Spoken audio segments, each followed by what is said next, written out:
Hey everybody, Don here with you. Hope everyone's having a good weekend here and staying away from the coronavirus, of course.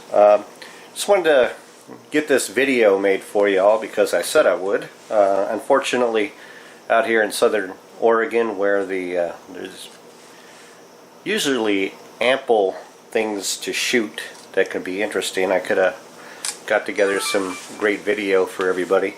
That's not the case this weekend. We're just like everybody else on the West Coast. We're having a good old time with weather. So keep it inside today. Just go over the camera, some of the first impressions I had while using it. And like I said in the previous video, it's the typical Sony screen that you'll come upon. Everything is touch sensitive and a very good touch sensitive as well. Very important because again, we do not have a viewfinder.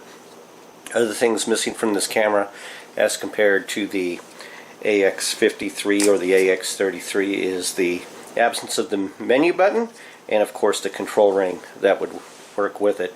A lot of features that manual control would be able to operate are done inside the touch screen.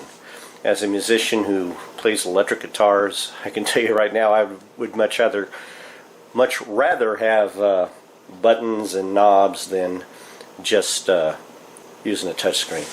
That being said, the reason why I bought this camera is sometimes when you have your Canon M50s, which shoots ridiculously good video as long as you're not trying to use the 4K on it, more on that later, or the Nikon P1000, which is a great point and shoot camera, and nobody really talks about the 4K video on it because that's not its biggest feature. It's the mega zoom on it.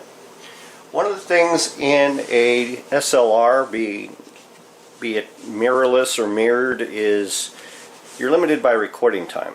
And I was really motivated to get this because of the fact you can just put it up and leave it.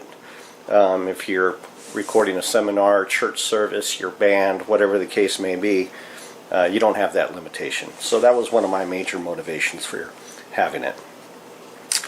If you've reviewed previous available reviews on the Canon AX53 or going back to the 33, you'll know that the footage on this is really good to go. It's a consumer model, but with a little bit of setting up and getting your shots together in advance, you can really get some really nice footage with it. I have found that the steady shot feature, whenever I see something like clear type zoom or whatever they refer to it as, I tend to be somebody who is, I want to see this one being rated at 30%. That is the clear image zoom. Clear image zoom is the terminology. You look right here though, you're going to see, I'm not sure if you could read that, but the optical zoom is 20 times. But the clear image zoom is strictly because you have the crop factor when you turn on some image stabilization. That being said, it works really well. The image stabilization that is. But you know, when you move this around, you can feel the gimbal on the inside. And again, it's probably just different terminology when they use the word gimbal like they are now than the electronic optical stabilization is in the 53. It might be the same thing. It might be a little bit more advanced. I don't know. But you're not going to be able to rattle this thing around, say, like a GoPro 8 and expect it to be 100% solid footage. So let's go ahead and take a look at some of the specs. Some of the stuff will match up with the 53, some of it may not. Alright, as far as the bit rates go, you're going to be getting 100 megabits per second when you're using the 4K and the XAVCS format. You also have an option for 60 megabits per second. For higher quality, I would always go with the higher bit rate, of course. Now, as far as the HD goes, 50 megabits per second. Now, you're also going to have the other lower graded AVC HD format in your HD recording, and I will tell you right now, I will never use that. What I'm shooting on right now is an older Sony HD camera, and I've tried the lower bitrate things and it just does not work.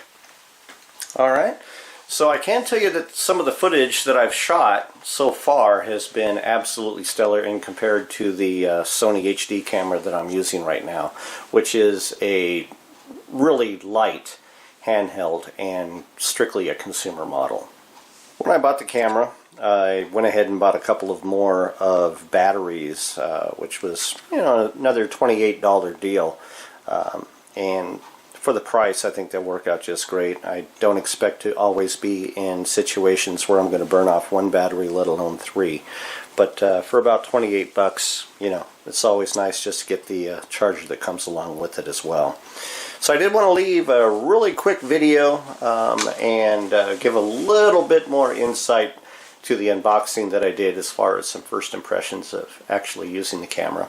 I'm going to leave you with some rolling screenshots of the spec sheet from Sony and maybe the Amazon page from which I bought it as well. So take care and thanks for watching.